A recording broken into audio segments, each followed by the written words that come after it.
Radio and Bright House Network's Channel 10 present the Bright House Network's High School Football Game of the Week.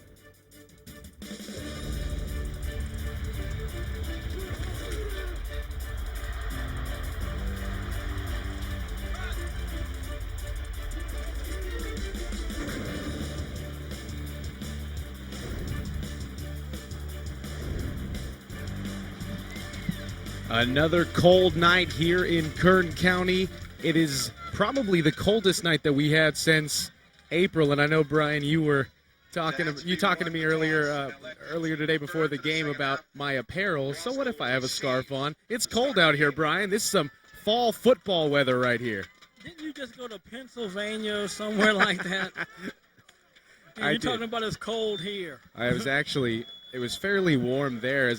We greet you here from Wasco High School as the Tehachapi Warriors set to kick off here against the home Wasco Tigers here on senior night at Wasco High School. This is one of the most anticipated matchup of the season. Coming in to this game, I mean, there's been so much hoopla. I mean, you see all the guys down on the sidelines as the kickoff. And we are underway here at Wasco High School. And taking the ball up the middle is number 3, Isaiah Sharp. Gets up to the 33-yard line. This is the Bright House Network's High School Football Game of the Week. Alongside Brian Adams up here in the scissor lift. I am Matt Alvarez. Vance Palm has the flu tonight. Well, Brian. And we wish our buddy to get well soon, and, you know, we miss him. He's always excited to be out here. Absolutely. So the double wing, Wasco will start off. Led by their quarterback, Kyle Weedle. He hands the ball off, and right away, one play. I mean, the first play of the game that we saw when Wasco took on Bakersfield Christian a couple weeks ago went for 70-some-odd yards and a touchdown. Tehachapi, much better success here on this first play from scrimmage. Well, you know, the one thing that Tehachapi here is going to be able to do is get some penetration. They're going to be able to match up physically with the Wasco Tigers. Can they keep the big play ability in control? There goes Tehachapi along the left side, and he gets up near the first down marker, and that is a first down. Huge crowd here in attendance on the far side of the field, the Tehachapi fans. Right below us, the Wasco fans. Look at Tehachapi make his way, and then the quarterback throwing a block, Kyle Weddle. No, right there, great block, great opening by the line, great play for second play, first down, and they have the chains rolling. They run. We called that a Sally play when I played at Foothill. We ran the wing tee, but it's a misdirection play over to Michael Martinez, and he picks up maybe a yard. It's going to be 2nd and 9 here for Wasco. Bright House Network's High School Football Game of the Week here at Wasco High School. A bunch of good games tonight. I mean, I'm really interested in that Stockdale BHS matchup with DJ Martin back in the lineup. But first things first, business to take care of here. Weddle hands the ball off, and with the ball is Tehachapi once again picking up maybe 3 yards on the play. So Tehachapi, they've got to know what's coming. It's just a matter of how you stop it. Well, right there, good play right there. Picked up a good 4 or 5 yards. But you're right, Matt.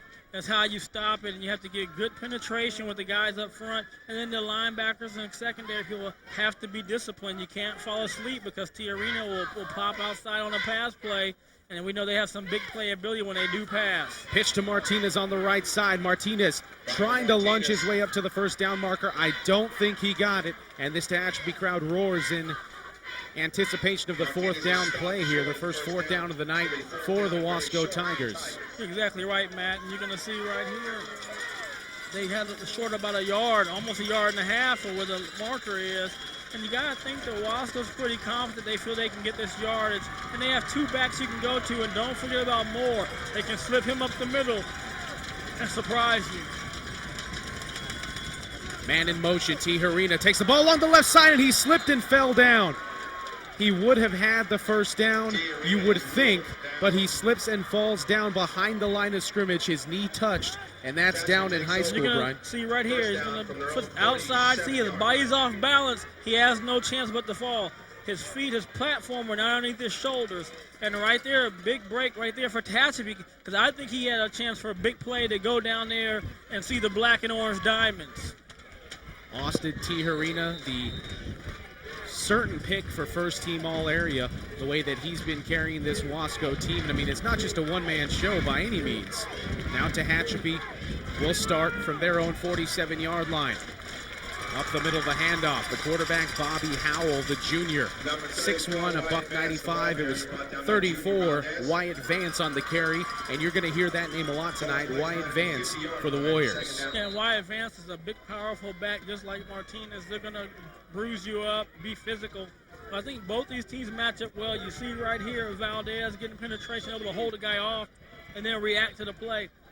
Both teams match up well against each other, so let's see who can make the fewest mistakes. 2nd and 3, stuffed at the line of scrimmage, as getting his big nose in there first was number 64, Michael Robledo. No gain on that play. You know, both teams will run this wing tee. There's a lot of misdirection. You'll see guards pulling one way and then the running back going the other way. But again, the penetration is key to stopping these types of offense, man. If you can get penetration, it's hard for that offense to get started and the misdirection to take place. But you have to be disciplined and keep your eye on who has the ball and take your assignment. 3rd and 7 right at midfield.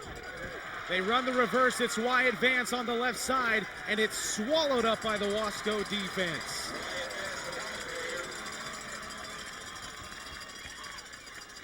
They fake the handoff up the middle, and Vance takes it along the left side. And you see the penetration now. Watch him swing it out. Good job of coming across the line. Way to wrap up. We've been seeing a lot of guys, Matt, just try to take shots, but great job there by Robledo of being disciplined on his tackle, wrapping up and driving through, and wait till the cavalry came. Blake Waters will punt to Tehachapi, who stands at his own 13-yard line. Punt is high, and it will bounce at the 20 and go out of bounds. Not a bad punt inside the 20, keeping it out of the hands of Austin Tehachapi, and I think that's definitely a win for the Tehachapi special teams to keep the ball out of the hands of one of the best playmakers in Kern County. Well, you're definitely right. You talk about playmakers. He's the only guy in Kern County that can score all the time. He kicks field goals, the PAT, and he scores a touchdown, so he does yeoman's work out here. And he plays a little defense as well, as we saw him in the defensive secondary for the Tigers, who will take over on their 18-yard line.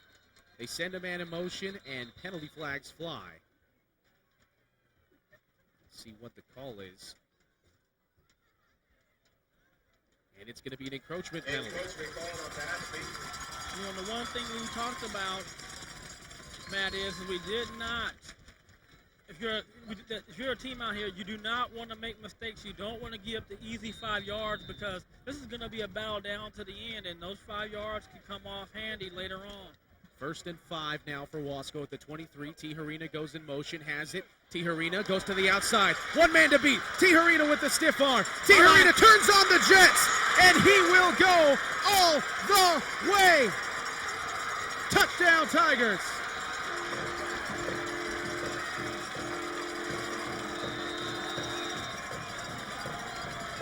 This Wasco crowd in a frenzy.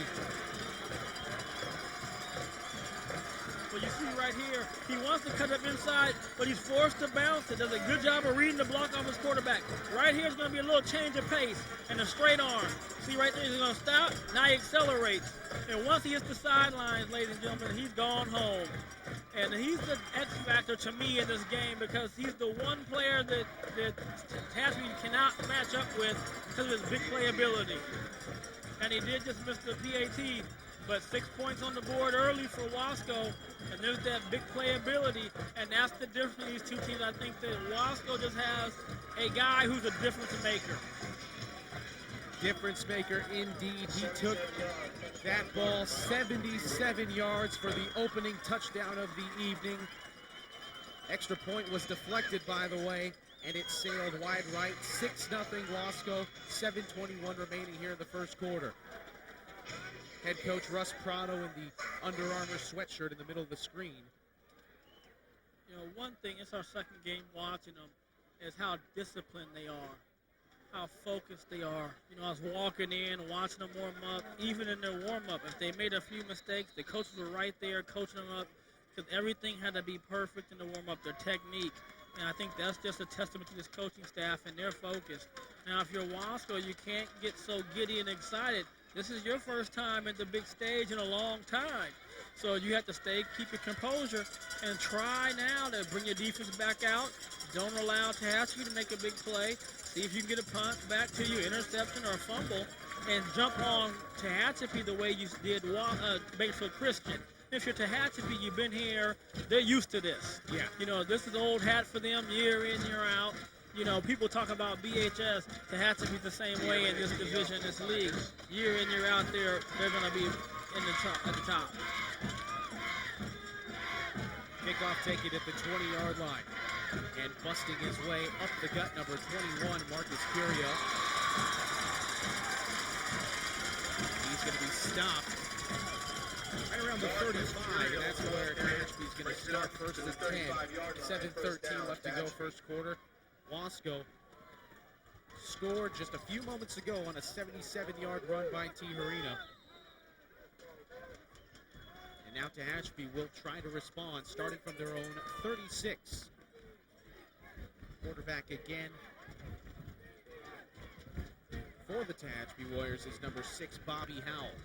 They rush to the line, send a man in motion. Howell, hands off, right up the middle, it's Curiel. And Curiel, a big gain. Up to the 40-yard line of Wasco.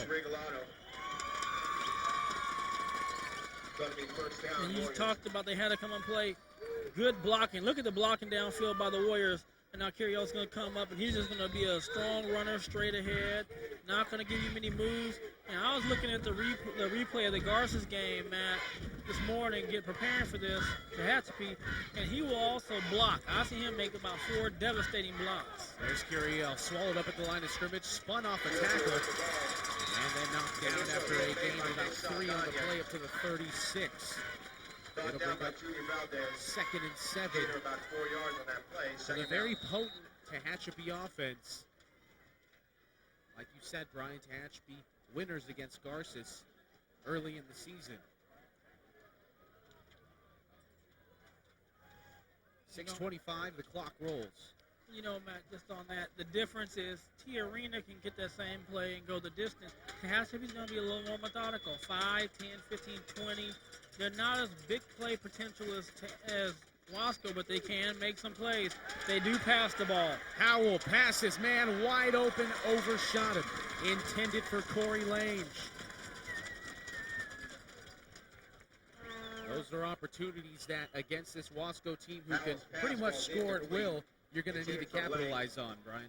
I agree with you, man. You're going to get in a shootout or just try to hold them tight, and I think we're going to see a little bit of a shootout. The one thing I was saying is when I was going to watching the replay, Tehachapi has the capability. I think they're a little bit better passing team overall. You know, we watched Wasco. Their main passing was passing the ball to T-Arena, so you can't go wrong with that either. 3rd and 6. Man in motion. Handoff, Curiel. Stood up after a gain of 3 yards and pushed back by this convoy of Tiger defenders. My goodness, Brian, this is one of the loudest crowds I've ever heard in a high school football game, and we're just 6-some-odd minutes into the first quarter. 3 yards. Well, it's really a pleasure to be here tonight. You know, man, I walked through, people excited about us being here. You know, I was like, are we on ESPN and the Elite Corso and guys? I mean, that's how happy and excited we're, and you can hear from the loudness of the crowd that they are excited to be here. And this is what high school football is supposed to be about. This is what it was like 20 years ago when you didn't have 20 schools splitting everybody up. Not just high school football, but small town football at that. Curiel on 4th down. And it looks like he gets just enough to keep the chains moving up to the 28-yard line. Gutsy call by the Warriors pays off. 1st and 10 to Tehachapi. You know, and I like the call because at this situation, you're not going to kick a field goal, and what's punting going to do for you? You knew you had 2 downs, so it didn't hurt you to run the ball on that 3rd down play. You got yourself into a distance where you could either run or pass. You chose to run the ball, strung up the middle of Curiel, and got a 1st down. Great offensive execution so far for Tehachapi on answering him back after that right punch to the jaw. 1st and 10 for the 28, 4:54 left to go first quarter. Wasco up 6-0 on a 77-yarder by Tehachapi. And movement before the snap, flags fly.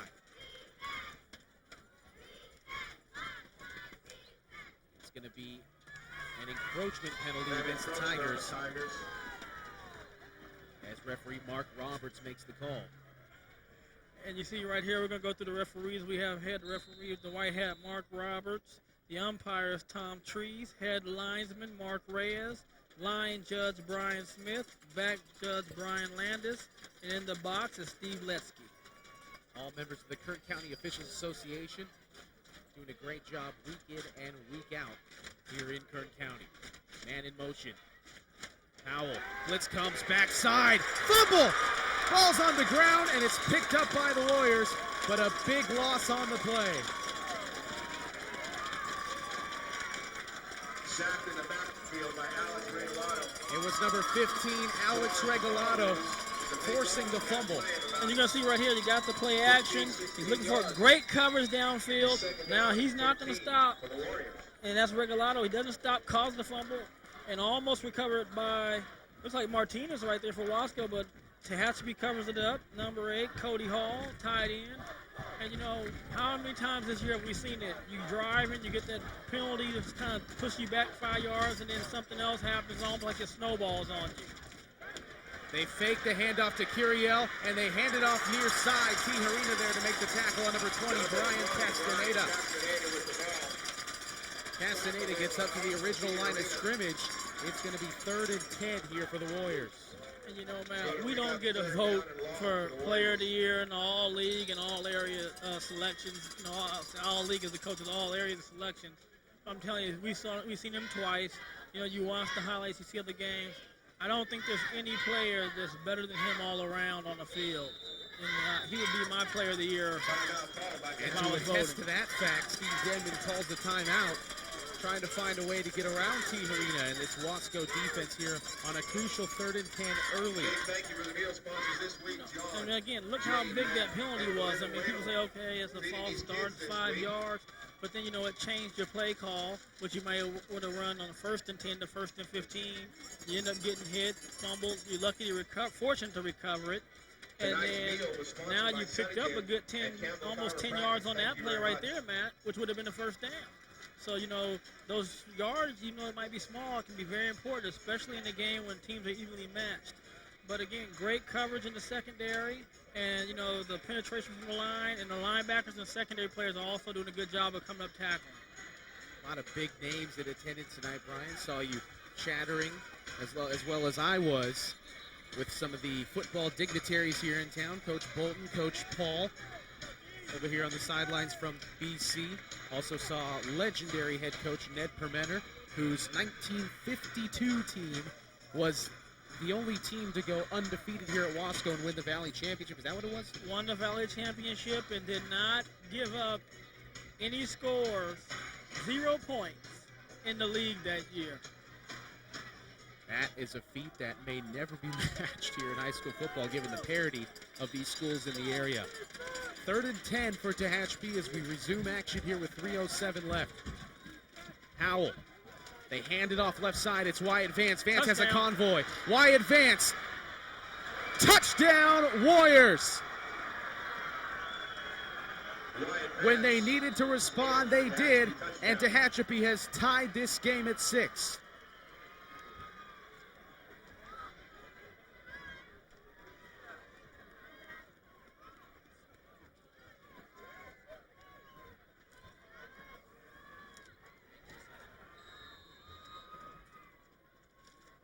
You know, Matt, right there, they had the convoy out, like you said, and then just a nice, strong run. And I like the way he got the shoulders north and south, headed straight to the end zone, and he was not going to be denied right there, Wyatt Vance. So they answer right back, put the PAT in, they're up 7-6.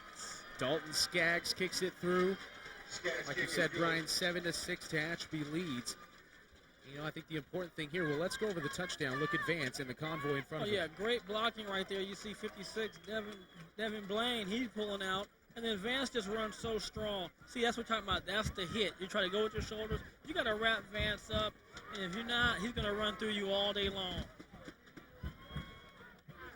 Talking about that earlier in the broadcast, Brian, how we haven't seen a lot of kids wrapping up earlier in this year and even last year. And I mean, a lot of that I think you can attest to the Madden video games, and they have a hit stick function where they just try to make the big hit and make the highlight reel hit, and I think that's what a lot of kids want to do. They want to make that highlight reel hit, but more often than not, if you're a decent running back, you'll just bounce off it and keep going. If you have a good center of gravity, good balance, and a combination of strength, those combinations, you're going to be a hard guy to tackle with a shoulder tackle. Your best bet is just to wrap up on a guy like that, try to drive through, match his energy, and then wait for your teammates to come. Blake Waters kicks it. Tehachapi fields it at the 11-yard line. Tehachapi gets up to the 28. Taken down. 2:53 remaining in the first quarter. Wasco back on offense. Last time they had the ball, it was Tehachapi who took it 77 yards for the game's opening touchdown. And he missed the extra point. That's where we stand, 7-6, 2:53 left in the first. Weedle brings the offense to the line. Martinez in motion. Martinez has the ball. Martinez still on his feet as he breaks a couple tackles. Oh boy, he never went down, Brian. I don't know if he so much as lost the ball as if he was unable to be brought down by this Warrior defense. You know, we saw him against Batesville Christian. He ran that same way. Very low center of gravity. You'll think he's on the ground, and he's not. He puts his hand down, keeps his balance, and gets an extra 3 or 4 yards. Reverse to Tehachapi. Tehachapi's got blockers in front, and it collapses in on him, but not after a gain of 4 yards. And it's a first down for Wasco, as it was 2nd and 1 on the play previous. You know, good execution right there. The Wasco Tigers, they run a little bit of reverse action and come back the other way, counter with it. And you'll see Martinez and hand off to Tehachapi to come back, look at the blocking. What I like about him is, as a big play back, he's still willing to wait into the pocket and stay in the hole and not bounce it every time make the big play. He'll stick it up just like he did on that play and push through for some tough yardage. You know, I noticed that as well, Brian. You know, he chops his feet a lot. He doesn't necessarily bounce it like you said. He waits for the hole to be made, and more often than not, his linemen are able to make that hole for him. 2nd and 5 here for the Tigers from the 48.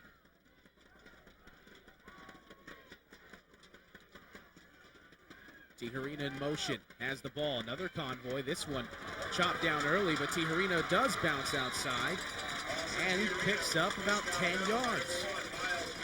Another first down for the Tigers. You see right here, he wants to go inside. The defensive push pushes him outside, so that's why he hits the sideline. But look at him get his shoulder pass down low, and he's going to finish the run. And that's just a beautiful run right there, beautiful execution, as he's rolling up on 100 yards already. I'm going to have to text Zach Ewing during the game, ask him for some official stats here soon. Martinez in motion. Martinez has the ball. Martinez hurdles over a down lineman, picks up about 3 yards. It looked, from our point of view, Brian, it looked like Martinez had that outside and wide open, but these disciplined running backs sticking to where the play was designed to go. You know, and that's not really his style of play. He read the block forced him inside, he jumped over, and almost kept his balance again. You know, his style of play is not to make that bounce and big play. He's a rugged, tough runner, and he's going to carry you and punish you. Martinez in motion. Pitch to the outside. Tehachapi had the block and let go of his man, and Cory Lange Martinez with the ball. able to put the hurt on Martinez. And that's exactly it you said. Tehachapi let go of the block from Martinez, and that's why the game was so short. Now you got a 3rd down, but again, 3rd down and 5 for them is not the worst thing because they do have an ability to pass. I think they're going to be content with letting the first quarter run out here. Not a lot of air attack.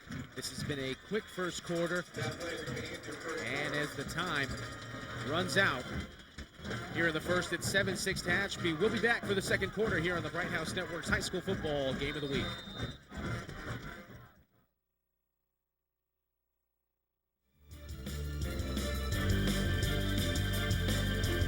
Break out of the box with Bright House Network's Whole House DVR service. Our Whole House DVR service makes it easy for everyone to enjoy their favorite shows.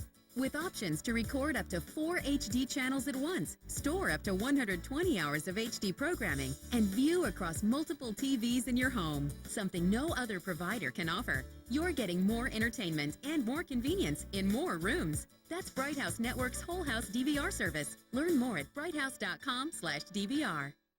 Wow, I can't believe you just told me that. Well, I felt that I should be honest with you about the type of stuff I'm into. I'm into it too. You are? I'm all over it. Living room, bedroom, in the shower. Well, do you want to do it here? Now? Well, yeah, it'll be awesome. Okay.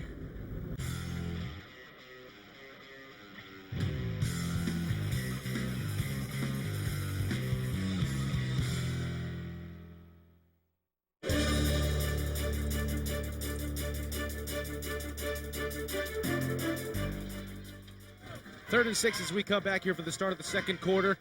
The pitch on the outside is swallowed up by Curiel. Handed off to Darius Moore, and a loss on the play will force a fourth down here for the Tigers. One of the things that you're going to see tonight is this is throwback football.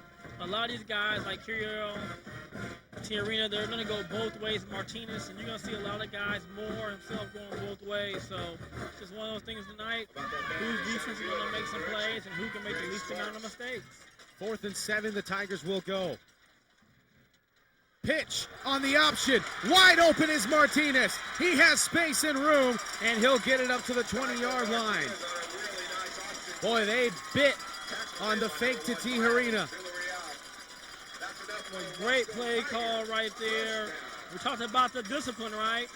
The guys on the left side for Tehachapi. If you're looking outside, left side, pinched in too far. Lost discipline. Opened up. But look at Wyatt go down. He's going to try to throw a block and make a big play for his running back. Just love the way these two teams execute. Tehachapi is going to be caught from behind. That's something you don't see very often, but then again, that's a proponent of waiting for that hole to open up. If it does, you're chopping your feet, and the backside pressure coming from Cory Lange. Yeah, that time, give credit right there to the Tehachapi defensive line. They were able to stand up. They couldn't get the penetration. The Wasco Tigers, and Tehachapi had nowhere to go. Trying to bounce it out, was run down by Curiel and company. No gain, no loss. 2nd and 10 from the 20. Waddell at the line, sends Tehachapi in motion. It's going to be a reverse. And it's Martinez, and Martinez has another convoy. Martinez still on his feet, low to the ground. Finally wrapped up, helmets go flying. And Tehachapi, or check that, Martinez, a gain of about 4. Yeah, and you can tell when it's Martinez running because he just lowers that shoulder. He's that compact build. And watch this right here, Matt. He's going to be patient, follows for his blockers. They're pulling out in front of him. Somebody slips off, he runs through one tackle. Now watch him lower down and run over the cornerback. And now he's pushing linebackers back and safeties and everybody else. Great run. Martinez goes 570, a $178. Reminds you a lot of Mike Tolbert, like I said earlier in the year, running back for the Chargers. 3rd and 6, I formation. Hand off to Tehachapi. Cuts it back to the inside. Penalty marker on the play. With the ball. Not a lot of penalties thus far, only 2. And we'll see what the call is. Here's the white hat. It's going to be a hold against Wasco. I wonder if you decline this if you're Tehachapi, knowing how well your defense has contained Tehachapi. I bet they don't want to go 4th and 2, 4th and 3. I'd be real surprised if they leave it right there. They're going to accept it. It's going to be a 10-yard penalty all the way back to the 25-yard line. And checking in for Wasco is number 10, Austin Sutton. Just a freshman. Listed at 5'7", a $175. Well, if he just came in and he's 5'7", I'm not buying Martinez as 5'7". Sutton lines up on the far end of the line. 3rd and 12. They're going to pass. Waddell, smoked. Swallowed up by number 42. That's Ty Curry. You know, and that's the flood well we saw against Batesville Christian. It was wide open a lot. But Tehachapi Warriors are a different beast. They're covering everything up downfield. Good sack right there. Good coverage. Forces a sack. 4th and 19 now for Wasco. A situation that I'm sure they haven't been in many times this year. Tehachapi goes to the left, 2 receivers to the right. Waddell in the shotgun. Looks for Tehachapi, fires, ball up in the air, incomplete. Coverage could not get any better by number 35, Kris Kaptizke. No, and the coverage was perfect. And the reason why I was saying they got him, because I knew that ball was thrown short. And that's when the receiver has a chance to make a play. You see right here, see how the ball's thrown short? A lot of times you'll see right there, the receiver will stop and catch the ball. If Tehachapi just stops, he'll make a catch and walk in. Right. He was trying to run with them and still make a catch. And you see it all the time in the NFL. They actually throw it on purpose. You'll see sometimes they'll see the coverage and they'll throw it right to the back shoulder. Tehachapi takes over 1st and 10, up by 1 with 8:37 left to go in the second. Howell, reverse to Vance. Vance on the right side. And he's still on his feet, breaking tackles. And a 12-yard gain for Wyatt Vance. Gets the ball out to the 40-yard line. Wyatt Vance, the ball carrier, tackled by Sean. Now watch Vance, another patient runner. He picks his move. Now watch the strengths he's going to use right here. He's going to jump over a tackler, keeps his balance, picks up a good block, and just fights hard for a first down. People behind you cannot see. 1st and 10. Warriors at it again from the 40. It's Bobby Howell. They fake the handoff to Vance, and it's Curiel still on his feet. Penalty marker down in the backfield, and Curiel gets up to the 35, but hold everything. I think that's coming all the way back, partner. And it is. Couldn't see it from our instant replay. By Curiel. And great hustle also by, I think that's Regalado. A great hustle to save a touchdown, really, but it's all for naught because of the holding. Now let's see if the holding call against them has the same effect that the holding call did against Wasco, thwarting the drive. It'll be 1st and 15 now. The penalty occurred 5 yards downfield, and it's a 10-yard penalty from the spot of the foul. Clock's running, 7:56 left to go in the first half of play. A great first half thus far. This Wasco crowd, the bleachers filled to extreme capacity, as well as on the Tehachapi sidelines. Howell drops back to pass. The southpaw finds Wyatt Vance, but unfortunately for him, isn't able to complete it. Intended for number 34, Wyatt Vance. Ball's incomplete. It's going to bring up 2nd down, 15. A wasted down will be 2nd and 15 now. You know, and Howell's just a little bit off tonight. He's had some receivers open. He's really overthrown them. And we seen a pretty accurate quarterback when we saw him in the beginning of this year. But right here, the ball just flies out on him. He just kind of doesn't have it under control. But I'm sure they're going to come back as they had a wide open Vance. Handoff to Wyatt Vance. Vance being pursued from behind, but gets away from the pressure, then upended by Austin Tehachapi. Back near the original line of scrimmage. It's going to go to the 39-yard line. Tehachapi the last couple times has not made the tackle, but this time he's going to come up. You're going to see Vance try to go outside, outruns the defensive lineman. And this time he does a good job of going right through the thigh board and knocking him down. Big 3rd down here for the Warriors, 3rd and 11 from their own 39. Lange checks in. Gives him the play. They'll be coming up close to that play clock here pretty quickly. Howell sends a man in motion. Handoff, Curiel. Stopped. They ran the draw on 3rd and 11. Picked up 2 yards. Short gain on that play. 4th down, Warriors. You know, and again, that's not a bad play. You're winning 7-6. You know, why take a chance to put the ball in the air? Your quarterback's not really on. You don't want to take a chance to turnover. And right here, I think you have to be very careful punting the ball to your arena. Don't allow him to beat you in the special teams. Last punt by Waters was a good one. This one angled off to the left side of the field. And another good punt. Waters is kicked down at about 37-yarder. First down, Tigers. And out of the hands, more importantly, of Austin Tehachapi, if you're a Warriors fan. You know, the only thing I didn't like on that is, you know, Sharp's doing a good job, his job of blocking.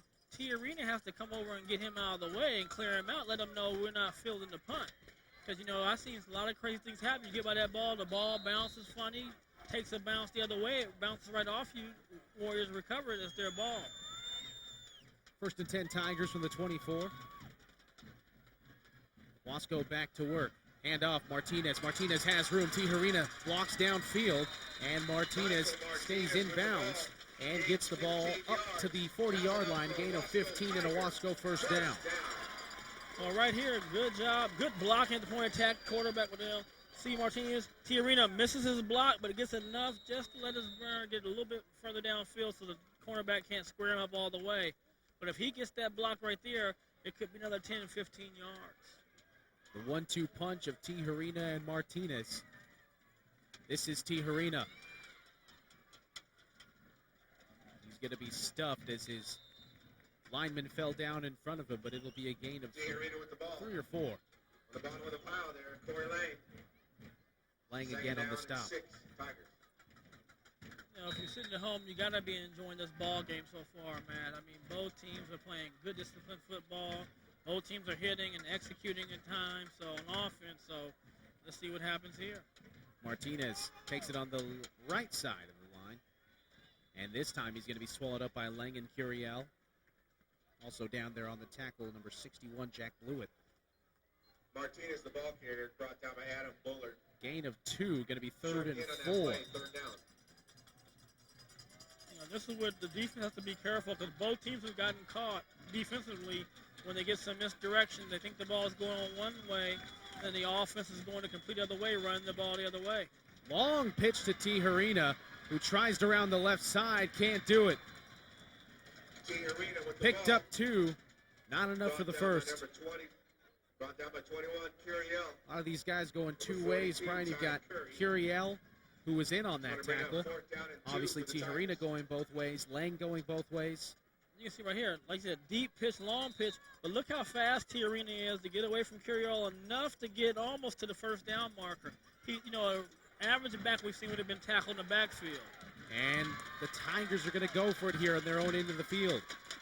Tehachapi takes the handoff left side, and it turns out to be a good decision by Russ Prado. As Tehachapi picks up the first, keeps the chains moving. Well, I think you got to understand if both these coaches get a chance to be 3rd and 8, 3rd and 7, they feel they have 2 plays, especially if they're in the midfield or on the other side attacking the other team. So I think you're going to see them go on 4th down quite a bit in those situations. 1st and 10 from the 47. Fake the pitch, look for Tehachapi. No dice. Wales pass intended for Tehachapi. Just missed him. It'll be second down. Weedle couldn't find his man. Well, he's wide open. You know, a few weeks ago, that was right on the money. Tonight, you know, a little more intensity, more things on the table. Sometimes you get a little tight. Both quarterbacks, to me, have to relax. Just do what you've been doing all year long. You can do it. It works. And they'll start connecting some of these passes. 2nd and 10. Weedle sends Tehachapi in motion, but they hand the ball up the middle. I believe that was number 44. Darius Moore straight up the middle, brought down by 61, Jack Blewett.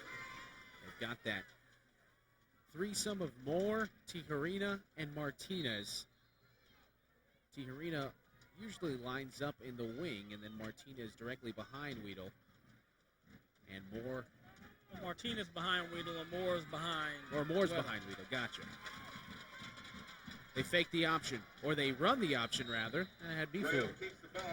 And Weidel keeps the ball up to the It's about a yard on that play, going to be 4th down for the Tigers. 43-yard line. Another 4th down upcoming here, Brian. And you know, like I said, you know they're going to go for it.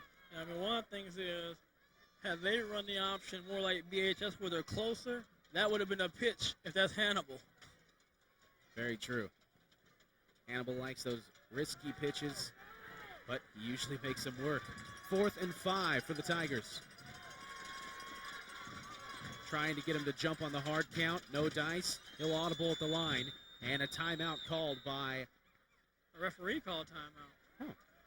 We have an official's timeout. I would for sure get my little play on right now. They're talking to Coach Denman about something. Something's going on. Now, if I'm Whittle, I would get my... Yeah, there you go, Whittle. Get the next play. Be ready to go. That is... I'd sure like to know what happened down there. Wish we had our sideline reporter closer to the action. You know, I don't do that kind of reporting. You already know that. I'm like the goose. I'm more like a Saragusa type third on the sideline. I think somebody got scolded over on the Tehachapi sidelines. Nonetheless, 4th and 5. This Wasco Tiger crowd gets loud. Directly beneath us. Teharina in motion. They try to get him to jump again, and now the Tigers have to call a timeout, and the Tehachapi crowd gets loud. So a little bit of gamesmanship going on here. You know, that's just I'm trying to understand the Wasco crowd. When I'm on offense, I don't want you making all that noise. That's what I was thinking too. You know, in college athletics, you know, the student sections, they try to quiet everybody down when the offense has the ball. Yeah, you do that on defense. I'm with you on that one, partner. Adrian Dominguez. I think they're trying to keep warm, Brian. Trying to make noise. Nayeli Gonzalez. Do anything they can. They're all held together. Jasmine Guevara. Valerie Hernandez. Packed house tonight, Alyssa as you would Lorenzana. expect for probably the marquee matchup in Kern County. Ashley Montano. What other names are down there, Brian? I Victoria talked about Navarrete. Coach Bolton, Coach Paul, Coach Summer Permenter, Souza. Raul Rangel, the athletic Brittany director, the Torres. outstanding athletic director here at Wasco High School, who's And done of so course, much for us. Billy. And what do you know? It looks like Teharina's going to punt. Still got to be cautious of any kind of fake. And it is a fake. Teharina rolls to the right. No, it's going to be a rugby punt. And it's going to go out of bounds at the 1 yard line. What a play. Inside the 1. Goes out of bounds inside the 1 yard line. And the referee, Mark Roberts, telling him he wanted to rough the punter. You know, once he runs like that, starts running. Actually, conversely, Brian, it is still, if they were to throw a flag, they could have potentially thrown a flag there. And I was looking at that as well, but there's not enough contact made. I mean, if you're going to, I understand you are fair game. Last game. minute. I mean, that wasn't like one where you fumbled it back there. He was trying to run past at the last minute, try to kick the ball. There's no way you can call it on the kid for that. Yeah, I understand, because you got to give the attacker or the defense the benefit of the doubt at that point, Yes. because a player with Teharina's caliber, he can take that and go 80 yards with it if he wants. Inside the 1 yard line, Tehachapi will take it. And it goes to Curiel. He gives a little bit of breathing room to this Warrior offense. Out to about the 4 yard line with 2:50 left to go. Curiel, the ball carrier. I like that run right there by Curiel. Just tough, powerful run. He knew he had to put it on his shoulders, and the line got him a little crack, and he was able to run up there for about 3 or 4 yards. 2nd and 7 for Tehachapi. At the 4 yard line. Howell to Curiel. And a short gain. Maybe picked up 2 on the play. Curiel, the ball carrier. As the time's running down here, 2 timeouts for Wasco. They have to be wary of the timeout situation if they hold 2 or 3 Tehachapi yards here. on that play, going to be second down. And I think this is a big play right here for Wasco. If you can get a stop here, force the punt, get your 2 timeouts, you have plenty of time to get in and score. So I think this is a big play right here for the Wasco Tigers. The punter, Blake Waters, has been doing a great job tonight keeping the ball out of Teharina's hands.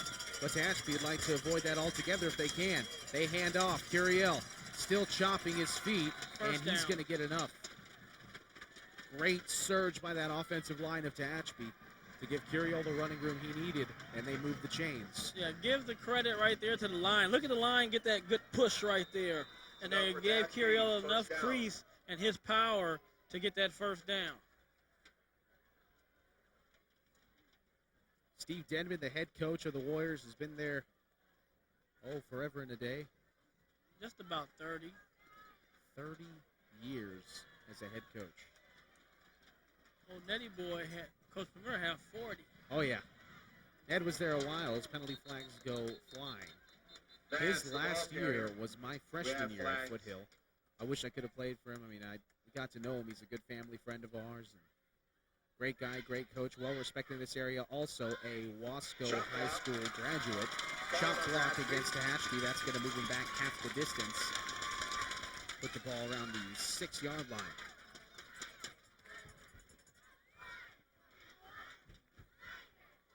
They're going to decide just where exactly they mark this one off.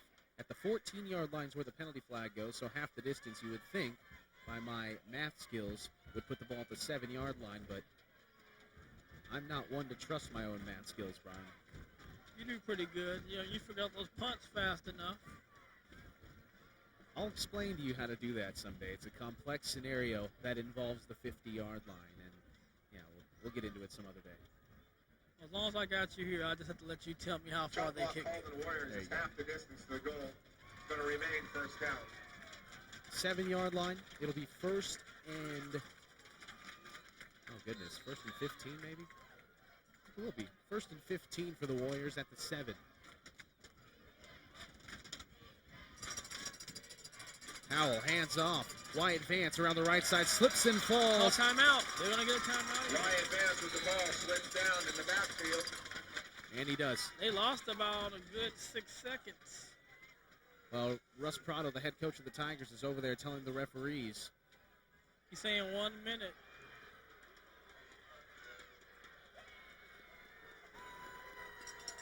Right here, Vance going to try to go outside. Good job right there of forcing him to cut in. He slips a little bit again. His platform, his feet were outside of his body, and he fell down. And now the referees are going to go speak with Coach Prado, and I think Prado's going to be satisfied with the result. They will look at the instant replay here to determine. No, I'm just kidding, Brad. Not at the high school level. Nonetheless, I mean, I don't understand why it's such a big deal. I mean, Wasco has one timeout left. If in the event that Wasco were to get the ball back, there would be less than 10 seconds left. Yeah, but I guess you give yourself a chance at the punt return. I would move him up and take a chance. Tehachapi. Yes, The and I punt- would cheat it. What I would do is I would move him up, and then like a center fielder, because you know he's been angling the kick. On that kick, start moving as he's kicking it, so now you'll be right in position to receive the ball and give yourself a chance. Officially, it'll be 2nd and 19 here with 56 seconds left. Green starts to pick up a little bit here at Wasco High School. We are situated just to the right of the press box at camera angle that you are looking at. Not that one, but the one before that is where myself and Brian Adams, the captain of our broadcast here on Bright House Network's Game of the Week, that's where we're seated. Handoff, Curiel, right side, and another timeout. Yep. Russ Prado all over it. That's going to be their last timeout of the half. So Timeout called by the Tigers. if this play, what's the play clock at in high school? 40 seconds? That's a good question. I think it's like 30, 35 seconds. Okay. Well, we both come to the conclusion that there will be less than 10 seconds remaining in the first half. That's When- our conclusion that we see right there. Tiarina coming up and making a tackle, shutting off the block. Tehachapi does work on both sides of the ball, Brian. Wasco Tigers would like to thank Dr. Mike Lynch He and is Dr. one of Dennis the Campbell better for their players. volunteer time given to the school and all the athletes with their physicals and the time they spend on the football field. Thank you, gentlemen. The one of fellas the better that do players our in this field, area. that paint our field, Wasco Ruben, Gerardo, making Juan, sure to Mike, say and all John. their thank They do yous. a great job all year long. PA Thank you, announcer gentlemen. here at Wasco High School. This is their final regular season home game, as I'm And sure thanks to Kurt Ambulance for they being will here for all host of our home games. a postseason game. And you gotta figure that they are going to host at least one playoff game if they win this tonight and go undefeated.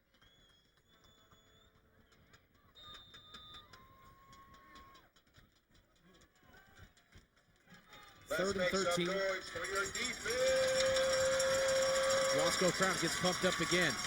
They hand the ball up the middle. It's Curiel. And with 44 seconds left, the clock it's going to run all the way down. Curiel, the ball We believe inside 10 seconds. And Tehachapi will be forced to Going to be punt. short of the first down. It's going to be fourth down. Ball spotted at the 15-yard line. And I'm sure Steve Denman, the head coach of the Warriors, is telling the referee as soon as that play clock gets down to 0, or as soon as it gets down to 1, he wants that timeout. Tehachapi has 2 left. We'll see just when exactly this clock will be stopped.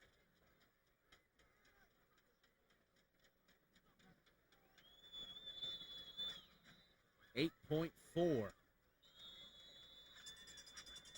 So as a punter, Brian, with 8.4 seconds left, not really much you can do because you don't have a lot of room to work with in the back. You know, if you were on the other side of the field, say at the 40-yard line, run around a little bit, run around, and then kick it. And by that time, kick it out of bounds. Right. You know, who cares about the average? Oh, exactly. But not a lot of room for Tehachapi to work with as they're on their own 16. And the punter, Blake Waters, has to boom it here somewhere. If you kick it out of bounds too early, then... They have a chance to throw the ball down in the end zone. Exactly. You're right. He's been kicking them on, about 35 yards, did you say? Yeah, he's had a solid boot of around the 35-yard range. And we can almost guarantee that he's going to try to angle it away from Tijerina. That's what I'm saying. That's why I would shade this sideline. It looks like he's been kicking the ball to Tijerina's right, his left. But so I would shade this. I wouldn't go that deep. Well, one of the things that I've noticed here with these high school kickers, Brian, is that when they try to angle it, they shank it. Yeah. We'll see if Waters can get off a good punt here. 8.4 left in the first half. Here comes the rush. They almost get to it. See what I'm saying about he was too deep. And down it too fast. Why would you down it if you're Kris Kaptizke? And he knows that he just made a mistake. He just grabbed his helmet. See, that's what I was saying. It was too deep. You know he hasn't been kicking the ball that far. Shade yourself to the side he's kicking it and move over. And I'm sure Kris Kaptizke is going to have a little one-on-one session with Coach Steve Denman. I mean, you've got to give him credit for wanting to keep the ball out of Tijerina's hands at all costs, but you've got to be aware of the situation. You let that ball go. You let it go. You let it go. You let it go. Pick it up. Hand it to the ref. Let 1 second left. Blow it dead. Or the referee will blow it dead. Exactly. 1 second left. Final play of the first half. Fumbled snap. Waddell picks it up. He's going to run for it, and he's going to get tackled. Good play by Jack Blewett. And at halftime, your score, Tehachapi 7, Wasco 6. We'll be back here on the Bright House Network's High School Football Game of the Week.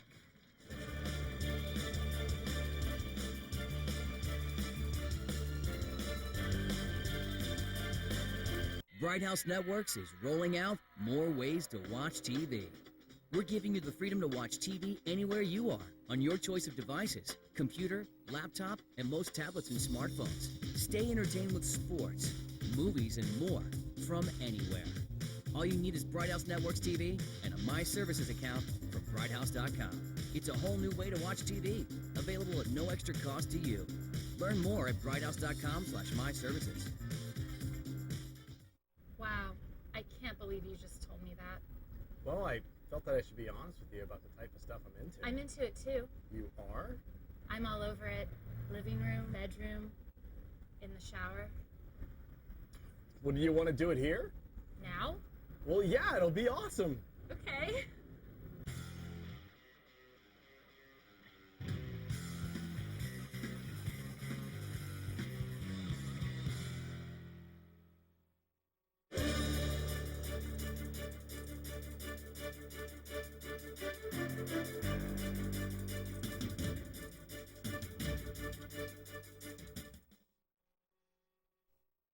Back to Wasco High School for the start of the third quarter. It's 7-6. Tehachapi leads over the host Wasco Tigers on senior night.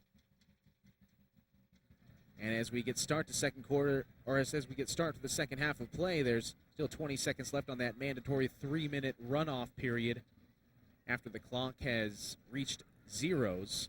I don't understand why they just don't add 3 extra minutes to halftime, Brian. That would seem like the more logical thing to do, but it is what it is, as Vance Palm likes to say. Speaking of which, Vance Palm has joined us. Glad to see that he is feeling a little bit better, and I know he wouldn't have wanted to miss this game anyway. Vance Palm down on the sidelines. Vance, can you hear me?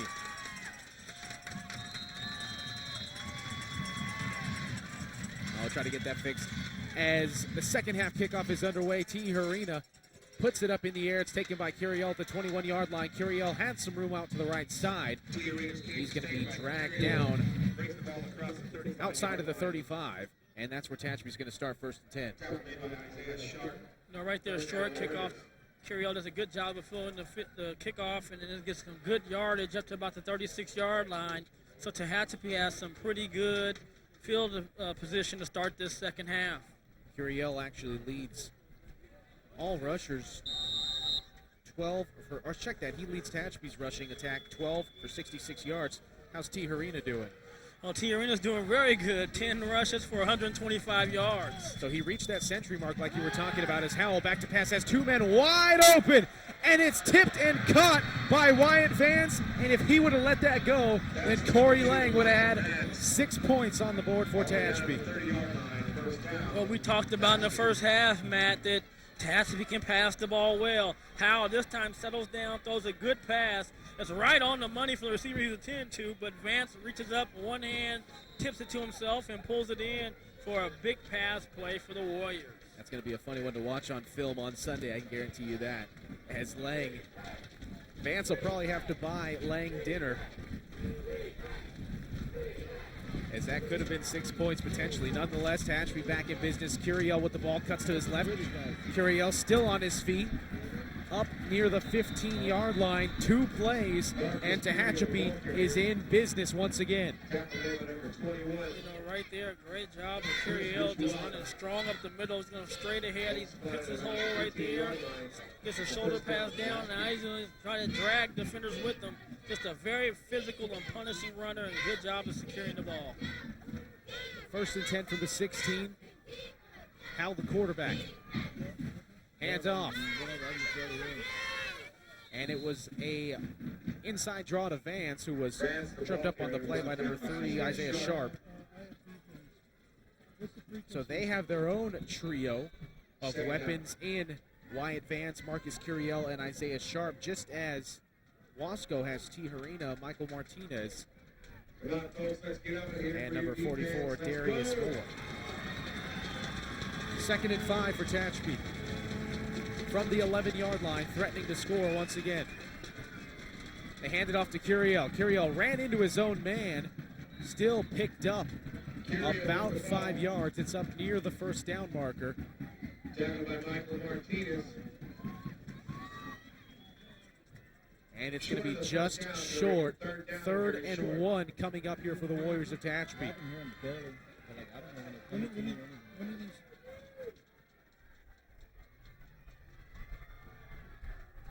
Third and 1 from the 6. Handoff, Curiel straight up the middle. And they wait for the signal. He got the ball across the plane, but a knee may have been down just prior to that. Nonetheless, it's going to be a first down and goal for Tehachapi. 4 attempts from the 1-yard line, Brian. Well, I'll tell you this. If you're betting at home, you got to bet this is going in, because, you know, one thing, Matt, is Curiel hits that hole so hard, he just explodes in it. Handoff, Curiel up and in. Touchdown, Warriors.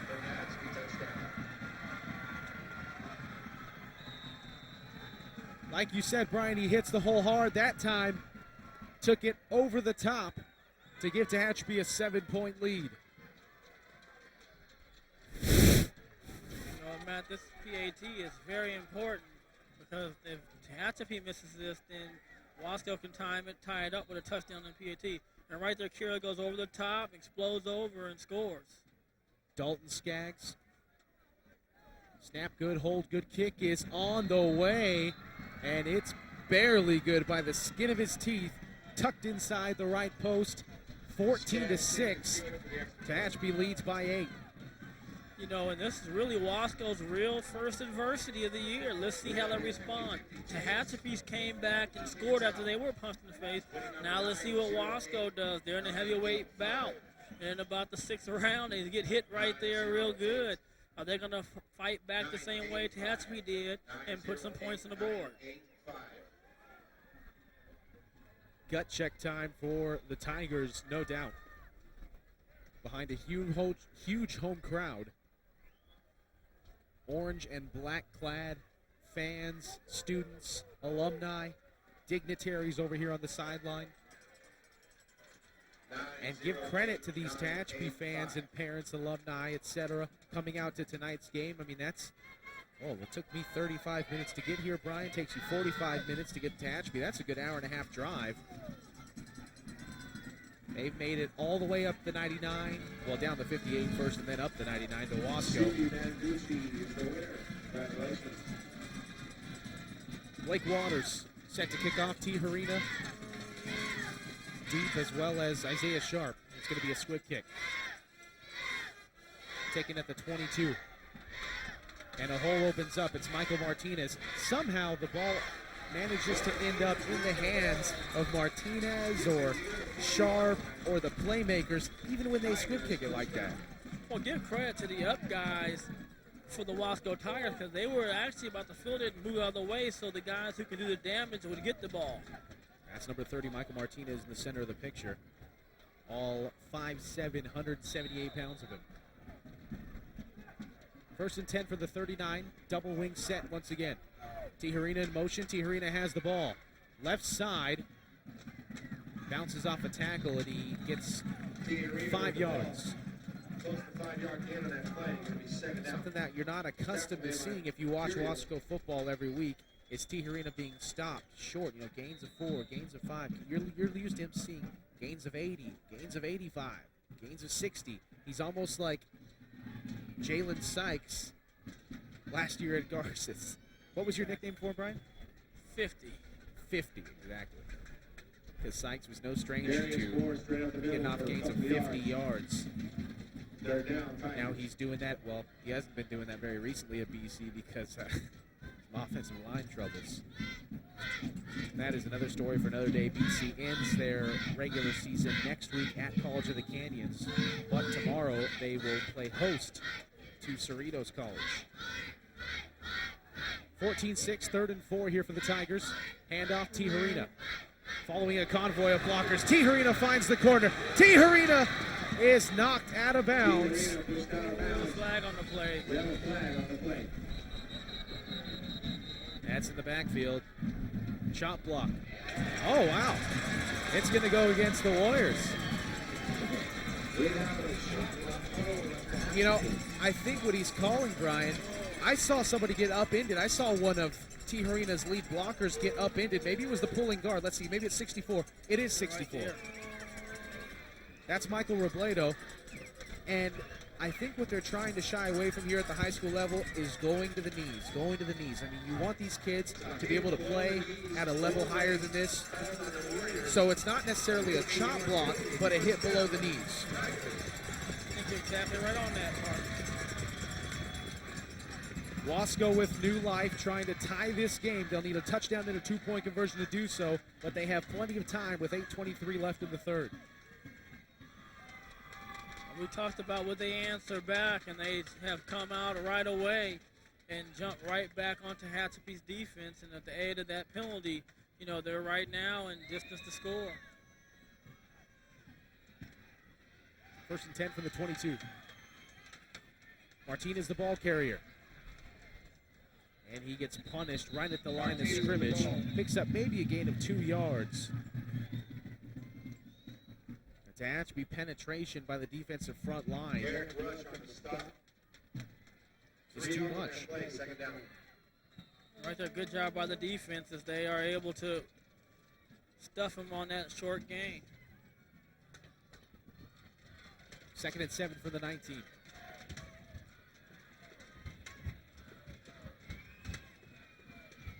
Looked like a busted play as Weedle takes it himself.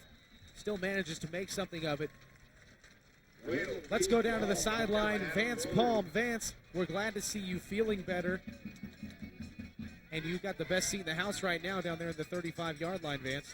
Well, it's electric down here. I mean, from both sidelines, you can feel it. I'm on the Wasco side, obviously, but the Tehachapi side packed full to the gills, and I'm walking these sidelines down here at Wasco. These guys are pumped up. An opportunity here to get back in this thing, make it a tie game with a 2-point conversion. Nice to see the ground game still working.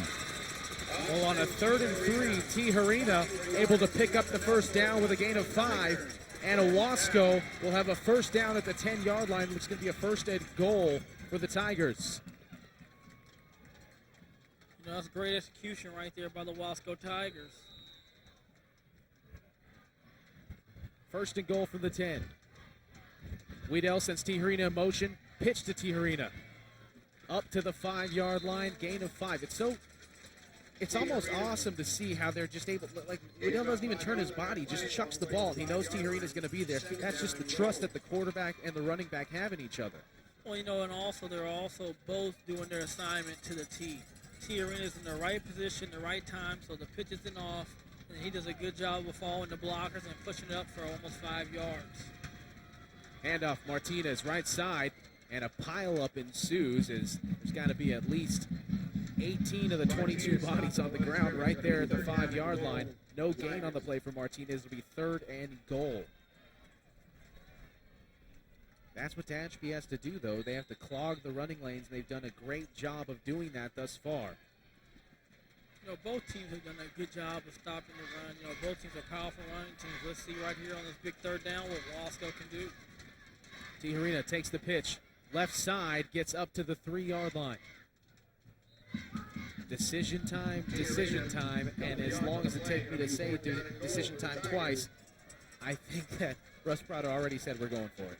And I don't think he was ever doubting going for it on this. It's getting loud in here, Brian. Wasco fans rise to their feet. Tehachapi fans do as well. 4th and goal from the 2.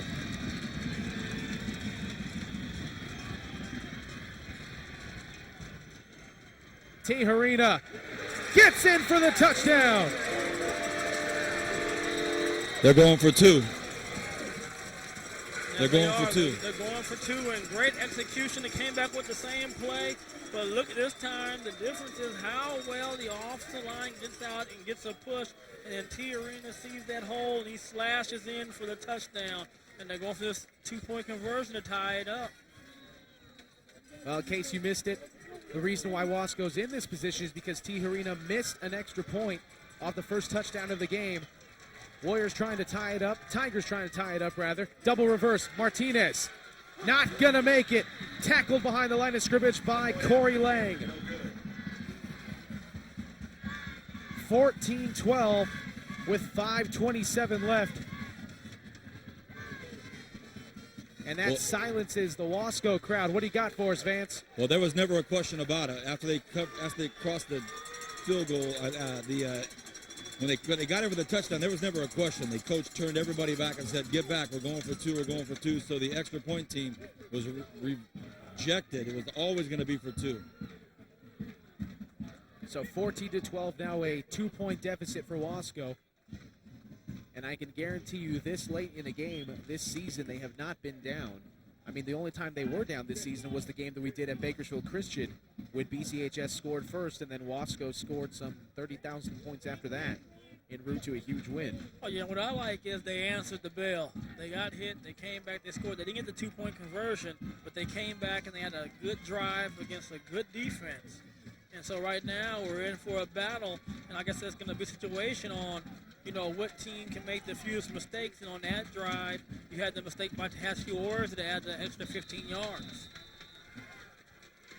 That's true, Brian. The hit below the knees, able to keep the Wasco drive alive. As Tehachapi fields the ball, it's Miles Villarreal. Villarreal spins off a blocker with the convoy in front. Villarreal gets all the way out near midfield, and Tehachapi will have a short field to work with as an injured player down at the 23-yard line for Wasco. You see right here in the replay, Villarreal's going to get right through here between the 3 players. They hit each other, they missed him, and he does a great job of getting upfield and getting as much as he can and securing the ball right there so that it gets stripped and crosses right up there to that about that 50-yard line. It's Austin Sutton, the injured player, number 10. He's the freshman. Austin Sutton is our injured player. 5'7", 175 pounds. And when you're playing varsity football at a freshman level. You know, Vance, you see right there one of the Wasco coaches is very upset. What's he talking to the guys about? Well, he's talking to these special teams. In a game like this, fellas, you know this. You give up 25, 30 extra yards on a kickoff in the third quarter. Obviously, a team like Tehachapi's got great field position. That coach was letting them know that cannot happen. So, in other words, Wasco head coach Russ Prado, the assistant coaches Jeff Waddell, Donnie Johnson, Joey Mayo, Alex Gallardo, and Juan Gallardo. And one of those boys was getting in the face of his players, like you said, Vance, so eloquently put it.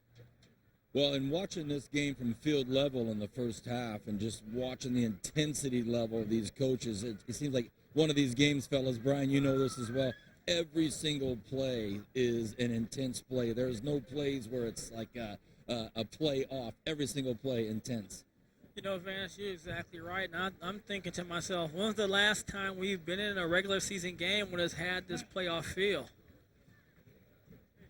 Well, all around town this week, all I heard was, hey, which game you guys doing? Which game you guys doing? And, even yesterday I was talking to some BHS faithful, and it was like, hey, we're doing that Wasco Tehachapi game, no question about it. And they say, good, we want to see it. This is the game we want to see. So it's a very, very heavy vibe down here on the sidelines right now. It was, at last check, 35-0. BHS was beating Stockdale. So we may have made the right decision in coming here. Nonetheless, kind of a... I just got word Centennial's tied up 14-14. Centennial playing Liberty tonight in the rematch of last year's instant classic that we televised on Bright House, and they've brought the stretcher out for Austin Sutton, the freshman. I'll try to see what I can find out here on young Sutton. The athletic director, Raul Rangel, heading over there in the gray sweatshirt. As I said, he's just a freshman, 5'7", $175. He's moving his upper body. I believe at the end of the play, Brian, he pointed to the coaching staff, was pointing to his knee. You're definitely right. He's pointing to something in the lower extremity, whether it was his knee, his ankle, or something in that area. But it was definitely nothing up in his upper body. But it was always about his leg. Very somber atmosphere now here at Wasco High School. 5:18 left to go in the third quarter. Tehachapi up by 2 after a missed 2-point conversion by the Tigers. They were looking to tie it up after a touchdown run by Austin Tijerina, his second of the evening. His first one was the opening score of the evening as he took it 77 yards to the house. And Tehachapi answered with 2 touchdowns of their own. But right now all the attention is on number 10, Austin Sutton.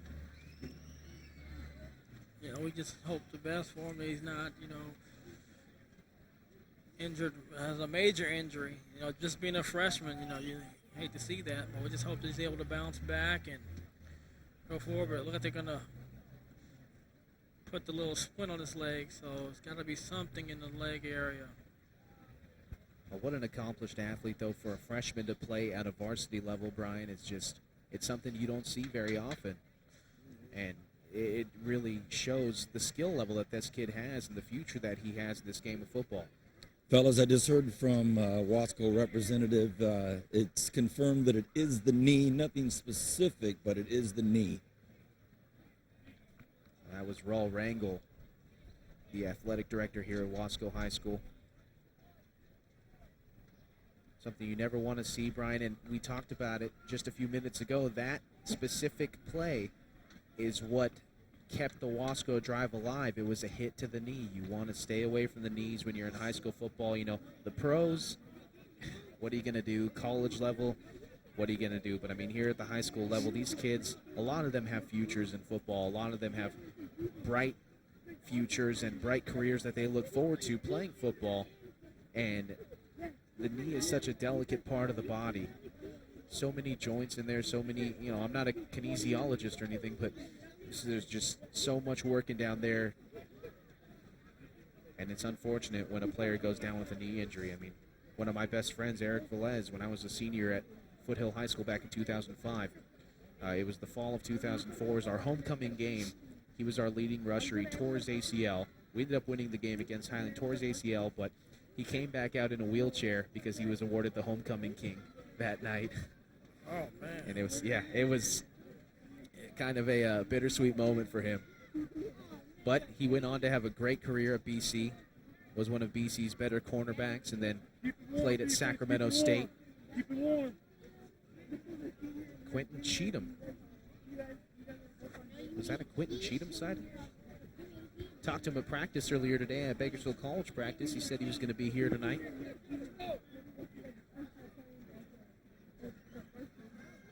Again, if you're just joining us, an injured player down on the field is number 10, Austin Sutton. And the paramedics are attending to him right now. Very somber atmosphere kind of taken over here after a once extremely lively, loud game here at Wasco High School. I think the seriousness of realizing the young man is injured, kind of has dampened that. But, I mean, the one thing about it is that the kids are playing hard in that situation. Really, unfortunately, the three players converged and missed the tackle and kind of clipped each other, and I think that's how he got hurt.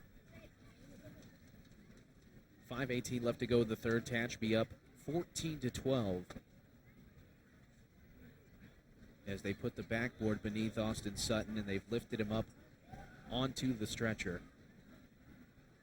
And trust me, he'll get a pretty big standing ovation once that stretcher is lifted, taken onto the current ambulance that's located over here on the near side of the field at the goal line. It's probably going to be pretty cold for him. I mean, it's a cold night. I mean, when you're in a sweat like that, it's a cold sweat. They wrap you up with a couple of those blankets. Believe me, Brian, I've been there. Against BHS, my senior year, I suffered a concussion. I was actually the hittee of the week on Hometown Sports. No, you are. Oh yeah. The punt went over the punt was blocked, landed at the line of scrimmage. I scooped it up, ran down the sidelines. 4th and 17. I got 16 and a half. See, I can't even really remember. It was a concussion break. Nonetheless, I got creamed, and Greg Kerr was right there. Was the hittee of the week. Obviously something you never want to see, but now they're going to lift up the stretcher, or they're going to lift up the backboard rather, put him on the stretcher and take him off to a nearby medical center.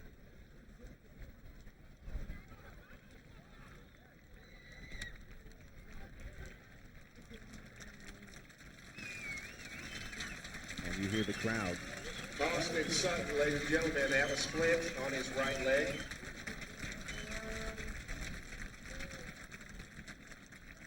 Very respectful showing from both sides. Tehachapi faithful and the Wasco faithful as Sutton will be wheeled off.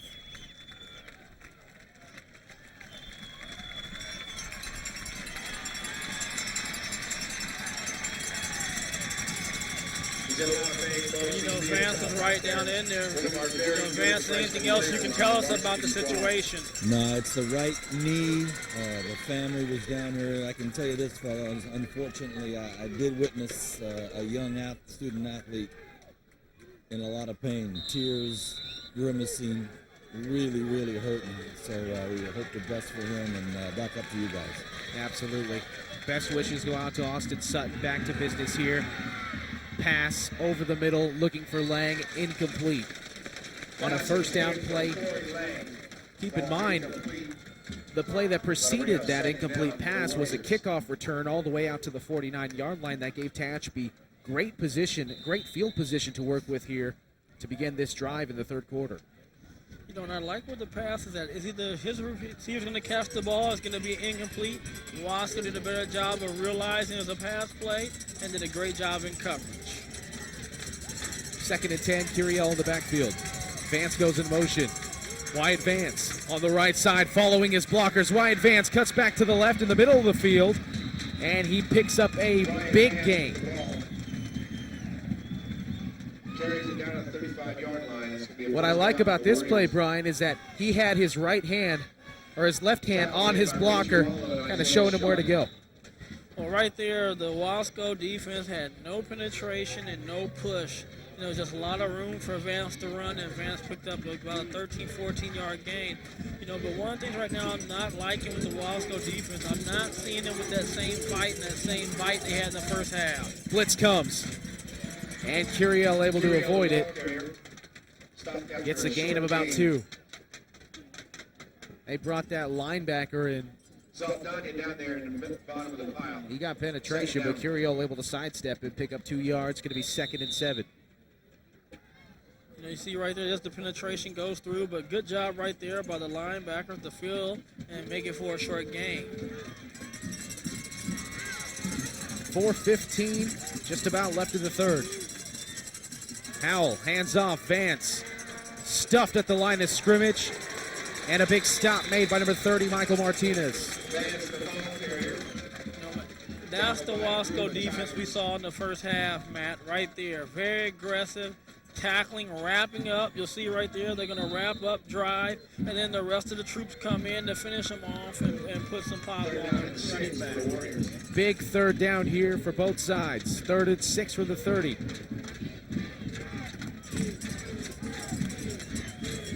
Clock still runs. 3:37. Howell sends a man in motion, and penalty markers before the snap. See, that's a huge penalty right there. You're going to move 5 yards. It's going to be 3rd and 1. So you know they're definitely going to be in 2-down territory. That is a penalty that you cannot have at this stage of the game with a crucial 3rd down, especially after you may have swung the momentum by scoring a touchdown if you're Wasco High School. 3rd and 1 for the 25. Coaching staff down here seems shocked on Wasco side. They thought there was movement on Tehachapi. No dice.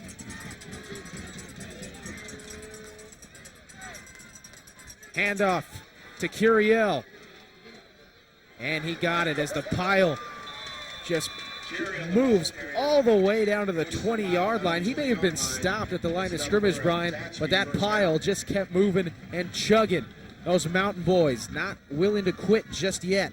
I told you, he's very strong. Just like Martinez, he's the same counterpart. He keeps his legs going. He's not going to stop. And then look at the push he's going to get from his lineman as well. And then Tiarina probably jumps on and goes for a ride. He's not doing much. You see guys just getting rolled up in there. Hey, number 59, I think that was Armando Perez, just backpedaling. It's like pushing a car with your backside. 1st and 10 from the 20 for Tehachapi. Howell, play action, looks deep, far side, up in the air. Intercepted, Tiarina.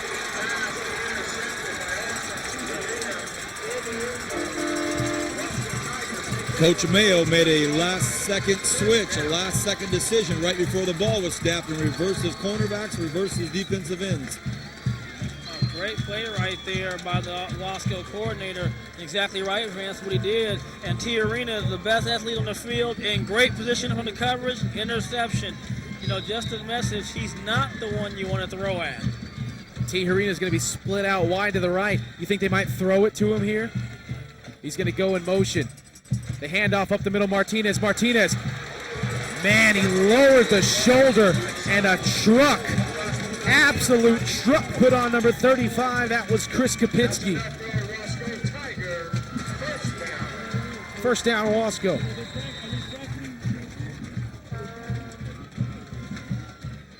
I'm standing right next to the coaches. Look to them to stay on the ground, boys. That's called lowering the boom, Brian. Martinez back at it again. Still on his feet. This kid just will not go down. Well, I'll tell you that, Matt, we saw him against Bakersfield Christian, Vance, where he just ran over guys. He's just so determined a runner. You see right here in the replay, he just is already low to the ground. He just keeps his balance. He pushes the defender to the ground, and then he's going to pick up about 4 more yards. First and 10 for the 41. Martinez again, this time not much doing as Lange got in there, wrapped up his feet. As we said, Martinez goes 5'7", $178. He doesn't run like it, though.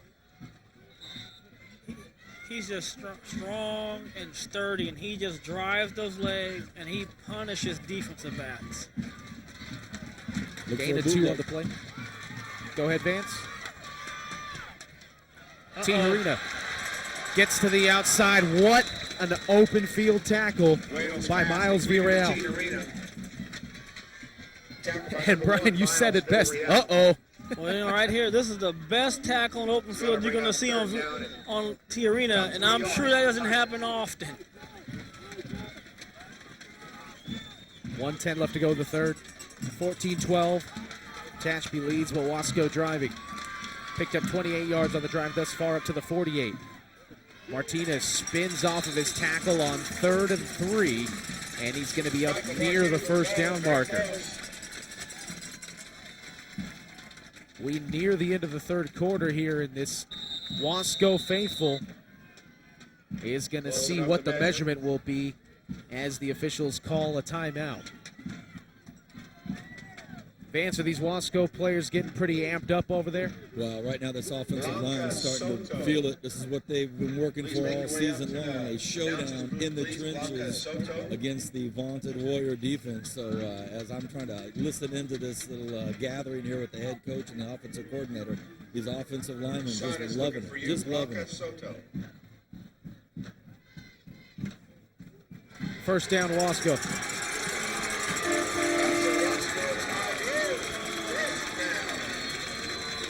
Look for a lot of the same, boys.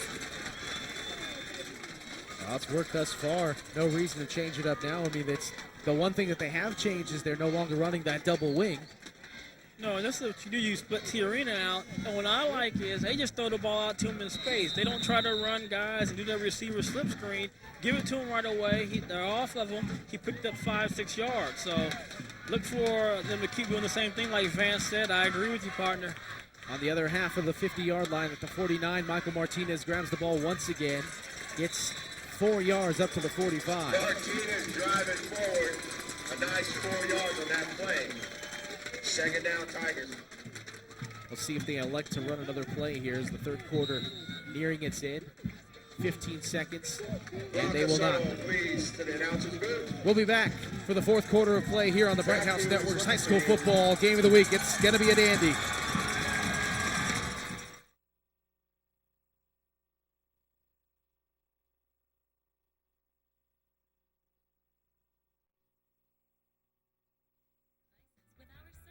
To make your life easier, like being able to watch TV on more screens or set your DVR when you are out and about. You can also manage your home phone calls and messages, and even have voicemails delivered to you instantly via email or text message. Our apps and downloads let you stay connected 24/7 with your smartphone, computer, and tablet. With Bright House Networks, control is in your hands. Visit brighthouse.com/myservices. Wow, I can't believe you just told me that. Well, I felt that I should be honest with you about the type of stuff I'm into. I'm into it too. You are? I'm all over it. Living room, bedroom, in the shower. Well, do you want to do it here? Now? Well, yeah, it'll be awesome. Okay.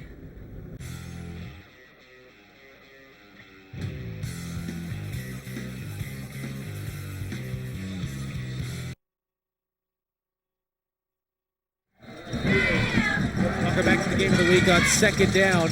They run it up the gut once again to start the fourth quarter. I'm Matt Alvarez alongside Brian Adams up here in the scissor lift. Vance palm down on the sidelines. Clock running 11:40 and another big third down, a 3rd and 3. What do you got for us, Vance? Well, just a quick, brief quarter break. The coaches just keep it up, keep it up, keep it up. Not a really overly strategic break. And here we go into the corner. Looks like Wasco's going to have the lead. Speaking of strategic, go back to the guy who's done it for you all night long, and Tehachapi gives Wasco the lead. He's going to look at it and say, and Matt, you thought I was only going to get 5, 5, and 5? How's that 40 for you, fella?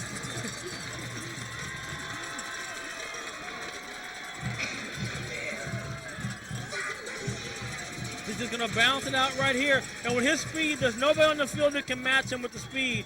And he's really not. He only in fifth gear. He's just cruising in fourth. He didn't even really throw down there and throttle out on him. A timeout taken by Tehachapi, as they were probably not set up for this two-point conversion that Wasco's going to attempt here. At this point, why would you go for two, Brian? It's 18-14. You kick the extra point, you're up by 5. It's still a two-possession game. Right. Or, I'm sorry, it's still not within a field goal's reach. Right. I think the situation here is maybe they don't have confidence in their kicking game, at this point. But, I mean, in Bakersfield Christian High School, he was smashing them right down the middle and had a good leg, I thought. So, No, the discussion, fellows, was instantaneously after the score. The head coach and the assistant coach got together and they said, we got to go for 2. We have to at least make them kick the PAT if they score. I could have swore. That's the thinking on it. Vance, you say instantaneously. I could have swore I saw Russ Prado do about 5 cartwheels and a back handspring down there right in front of you. Well, yeah, after the gymnastics, it was an instantaneous discussion, but it was very quickly decided, have to go for 2. We want them to at least have to attempt a PAT if they do score. Yeah, very fired up down here. 2-point conversion upcoming for the Tigers. It'll put them ahead by 6 if they get it.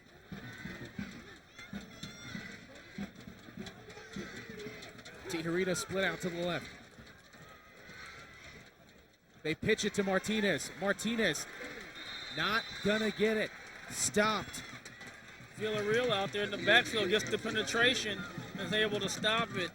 And this is what kind of hurts you when you play high school football, Vance, as playing college. Matt, you in college.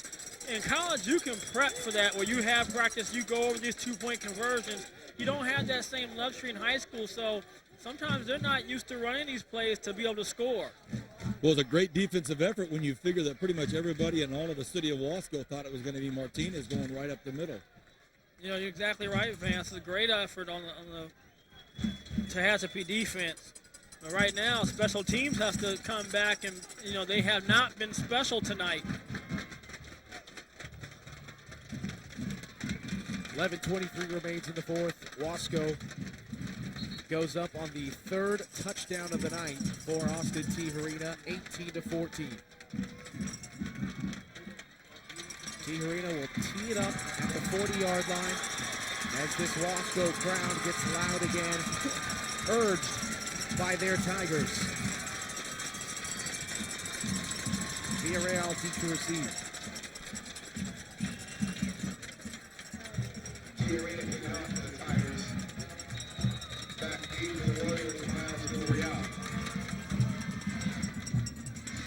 The boot is caught at the 24-yard line. It's Wyatt Vance, and Vance tripped up just shy of the 40. Tehachapi will go back to work, and Bobby Howell will lead them. I'll tell you this, that's the first time that Tehachapi did not answer off a Wasco touchdown. Let's see if they can come back and answer. Well, the last time Tehachapi had the ball, it was Bobby Howell throwing an interception to Tehachapi.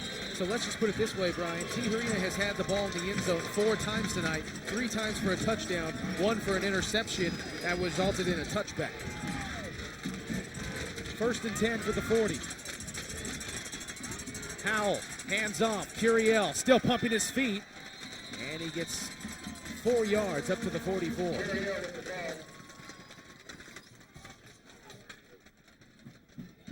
If it sounds like it's raining here, folks, it is not. Those are the thunder sticks, the orange and black thunder sticks that were handed out at the gate tonight for the Wasco faithful. Directly below us. 2nd and 6. Vance goes in motion. They hand it to Vance. Vance with a little bit of a convoy. Fumbles the football. Fumble. Ball's loose. Who's got it? And the referee's saying it's down. They're saying it's down.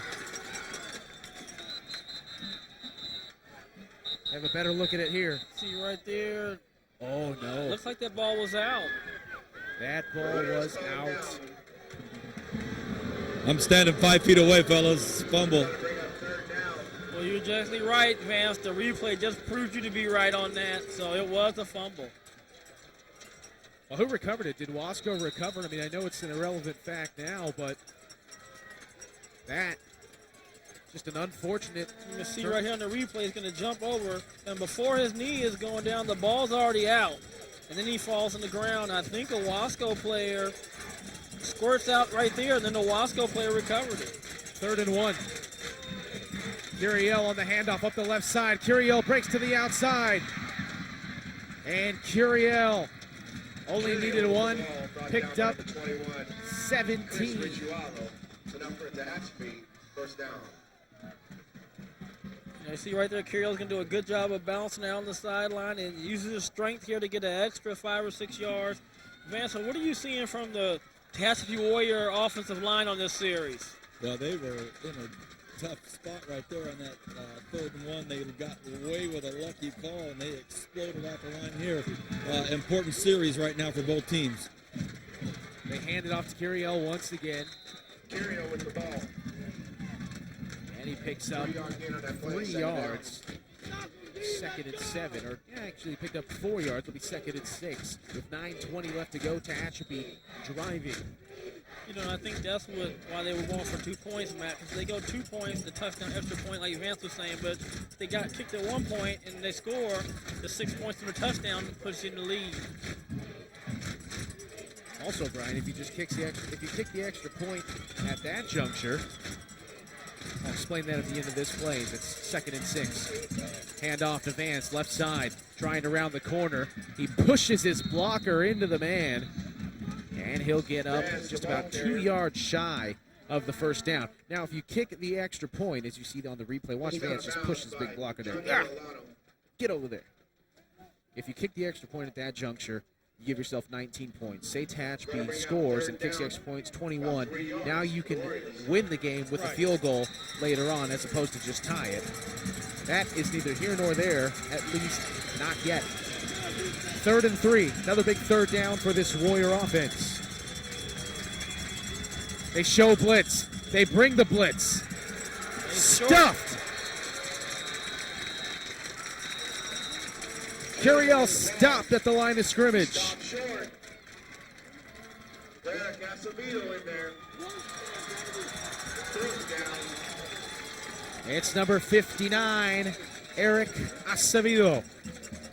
You know, how loud, Vance, do you think the sidelines for Wasco is going to be on this play?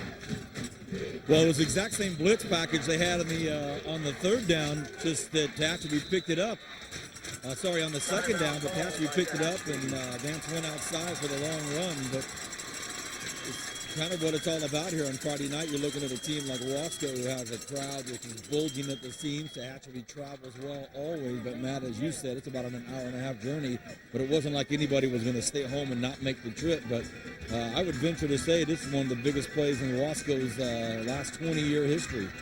Well, I think you're usually right with that one, Vance. You know, we found out talking to Coach Ned Permitter, you know, that it wasn't been since 1952 that they've had a CIS section title in an undefeated team. So this is huge for this community in this city.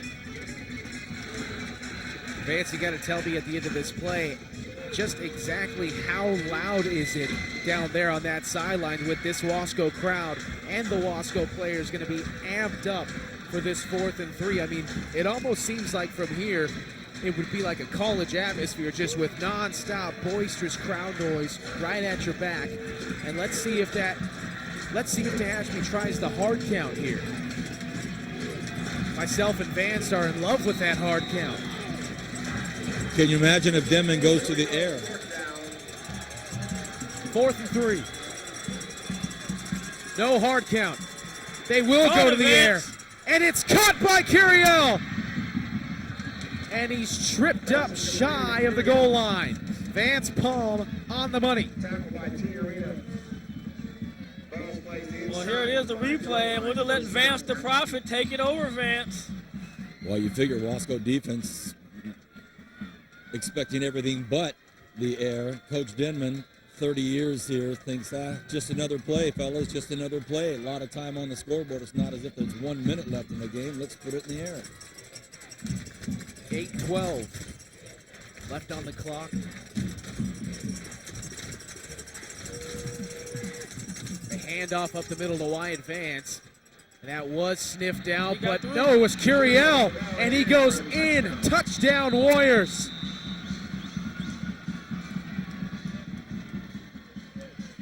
They had it sniffed out at the line of scrimmage, and Curiel would not quit, neither would the offensive line, who has had so many pushes tonight, Brian. Well, you got to enjoy this game if you're a football fan. I mean, both these teams have made big plays. They've made solid plays on both defenses. You know, right now we're just in for a boxing match. It's an old-fashioned slugfest. Important extra point here by Dalton Skaggs. And he's got it. 21-18, 8:05 left to go. Tehachapi able to respond to the touchdown. The third touchdown of the game from Austin Tehachapi. You're watching the Bright House Network's high school football game of the week, and with 8 minutes and 5 seconds left to go in this one, we can already say that this is probably the most exciting game we've done this year, other than the 2 overtime thriller over at Ridgeview, Brian. Yeah, this is definitely right there with it, Matt. You know, I mean, I think this is probably even a better game because what's at stake. In this game, you have a championship at stake for the league, you know, and to get a high seed in the playoffs. So this is big time for these schools in this league. You know, the other game, there was this inter-rival competition between two good programs. But this is all the marbles on the table for this. And who would have thought that Frontier would have gone on a 4-game losing streak after losing that game to Ridgeview? As good as that team looked, they just had a heck of a schedule in front of them. Well, I think their schedule was tough, and, you know, they lost some nail-biters and some close ones. It's not like they go out there and got thundered on by somebody and got beat by 30 or 40. You know, they could have won all those games that they lost. They could easily won and been on a 4-game winning streak. Waters tees the ball up, and it's going to be taken at the 35-yard line. And losing his footing on the return is number 1, Angel Martinez. And I can tell you right now, if you're the coaches and you've seen Angel run the ball, you just hope and go down quick before anything happens to you. You know, he's an up guy, and right there he slips out. But, you know, a lot of times you just want the up guy to catch the ball, go up a little bit, and get down. You really don't want them handling the ball a lot. They'll spot it at the 39. That's where Wheathill and company will go back to work. Martinez, the ball carrier, and stuffed at the line of scrimmage. And Tehachapi defense, penetration again. You know, and I think of all the plays that Wasco has run, when they try to sweep Martinez out and go off tackle, that has not been their biggest one. They ran that option to him early in the game to see if they come back to that, but I thought Martinez has been most effective right upside, inside, in between the tackles. Tehachapi takes it on the left side, gets a good block, and Tehachapi still on his feet up near the 50-yard line. That's right around the first down marker, maybe a yard or two short, but it's going to make it a much more manageable third down here. Vance, how short are they from your vantage point? We're exactly 2 yards short, 3rd and 2. Scoreboard might say 1, but it's a real 2. Maybe it's a very, very long one. Tehachapi takes the pitch, knocked down behind the line of scrimmage. What a play by Troy Mathews, number 67. Brought down by Troy Mathews. Going to bring up 4th down. Somebody missed their block, Brian. Yeah, he did, and right there, there's no competition on that play by the line. Fire through, got penetration like we talked about earlier in the game. When you're playing these kind of offenses, penetration is the kryptonite. 4th and 3. Moore lines up right behind Whittle. Tehachapi in motion. Tehachapi tries to go to the outside. Not gonna happen. Kris Kaptizke makes the huge tackle of Tehachapi, and the ball's turned over back to the Warriors. You know, we talked about it. You see in the replay, look at the orange shirts. The orange shirts do not get a big push. See where they're at? They're stalemate right there. That means Tehachapi Warrior defense wins. Now the corners have to come up and make a good secure tackle on elusive back. And that's a great job right there by Erik Rush. First and 10 now. Tehachapi takes over at the 47-yard line. All right, let's hear it for the defense. Let's get them up. Howell hands off. Curiel gains maybe 2 yards.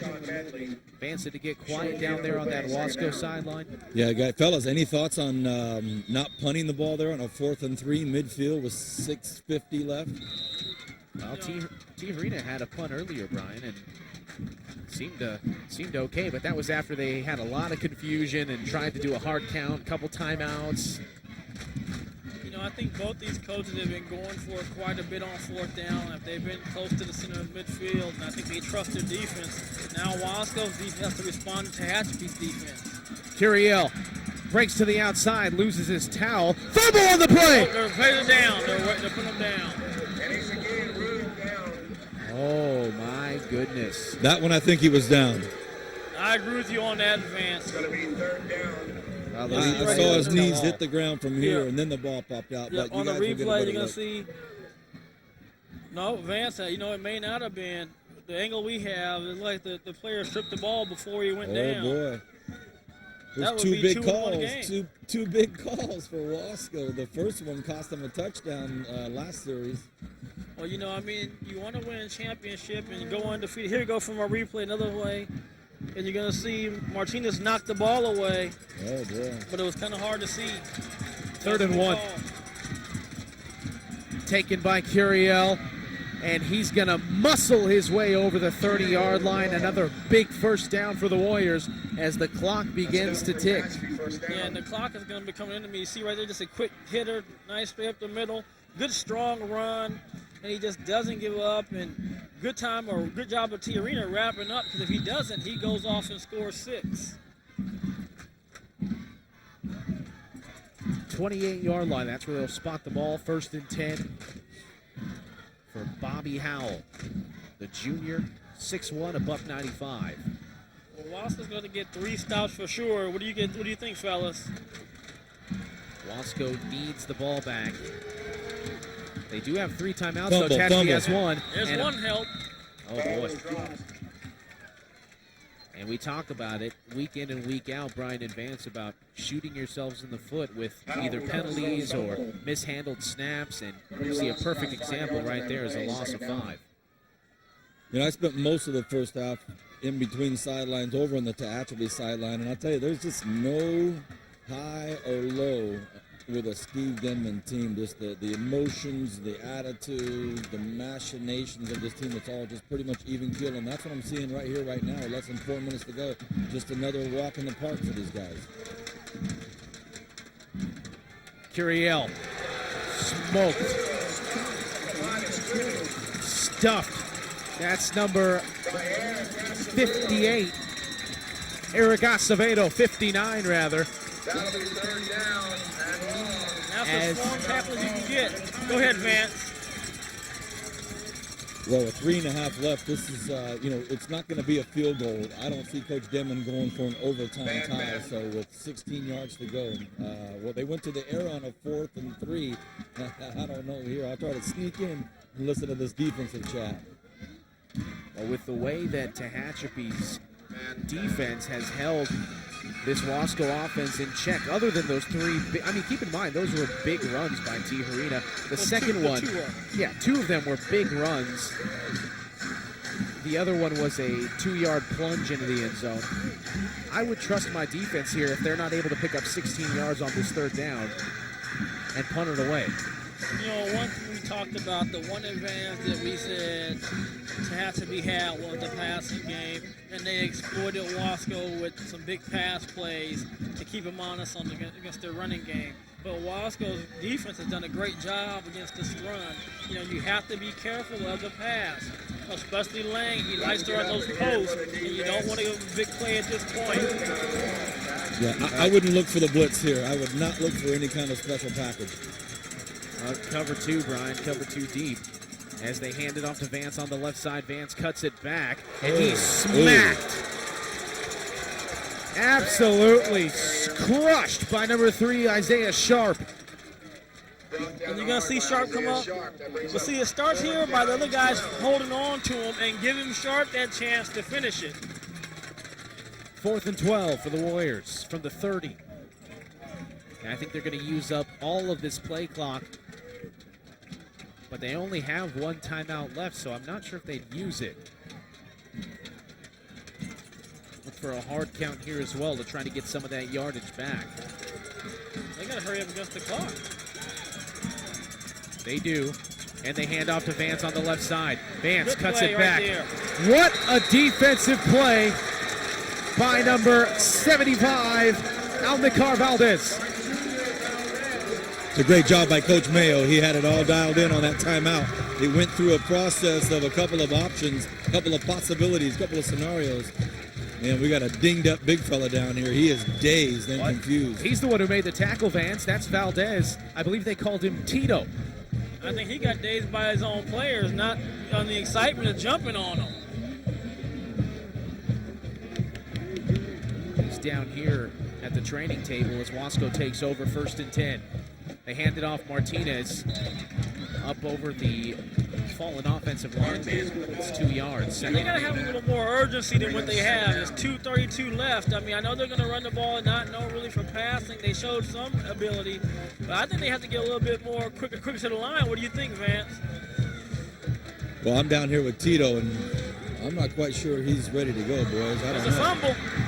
Fumble. Game over. Picked up by the Warriors. And for all intents and purposes, this baby may just be in the basket for Tehachapi.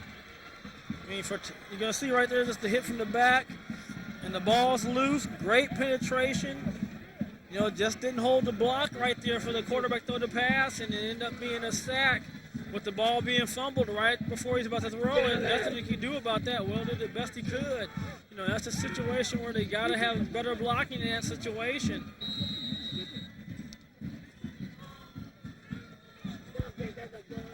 .213 left to go here in the 4th. And I believe a timeout was called.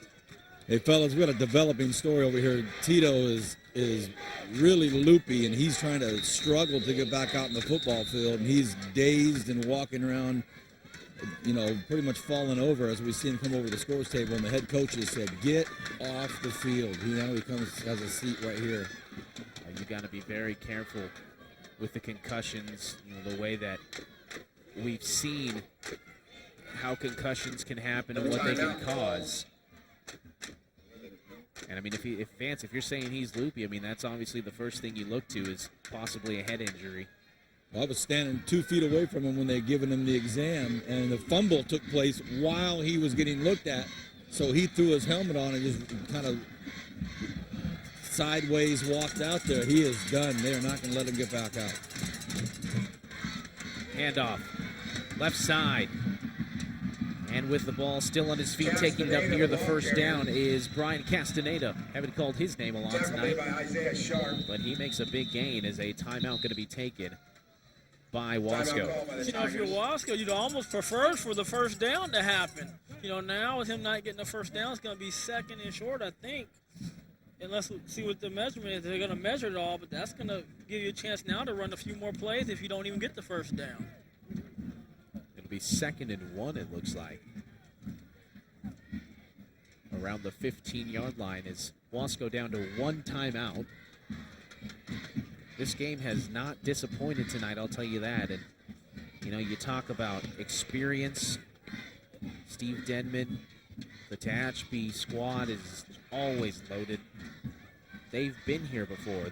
They're here every year in a position where they can win the league, in a position where they can have a high seed in a playoff game. Wasco, you can't say that about them in the recent past. No, but you know, tonight wasn't a situation to experience.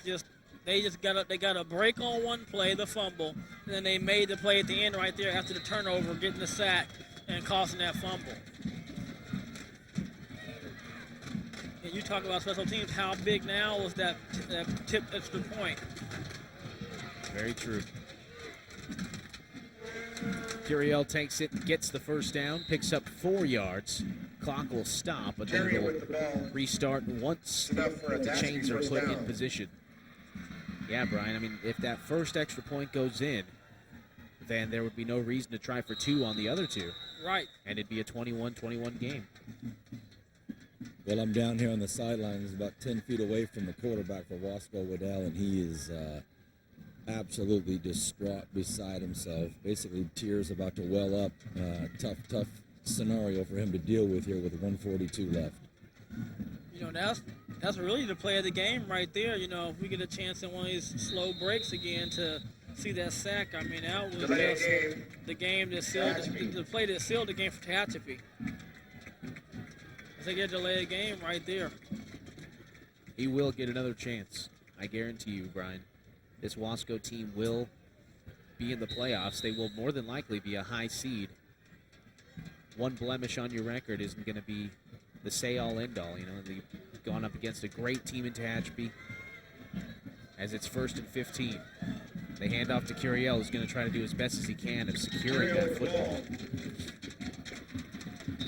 And a timeout taken by Wasco, the final one of the night. Timeout called Wasco. 21-18. A $1:25 left to go here in the 4th. Wasco has no more You can see right here, he's going chances. to pump fake it. He gets us up, and then right before he can release it, he just got that pressure off the backside, and that caused the fumble. And that was all she wrote. Wasco no more opportunities to stop the clock. So Wasco will suffer their first loss of the year. Coming into this game 8-0. You know, you take a team like Wasco, you talked about it, Matt, going into the postseason. They'll be in the postseason. This might be the thorn in their side that spurs them on to a long run and deep into the playoff. And, you know, when you have an undefeated season and you lose your first game against a vaunted rival, when everybody in Kern County is watching, this may be the thing that takes them deep.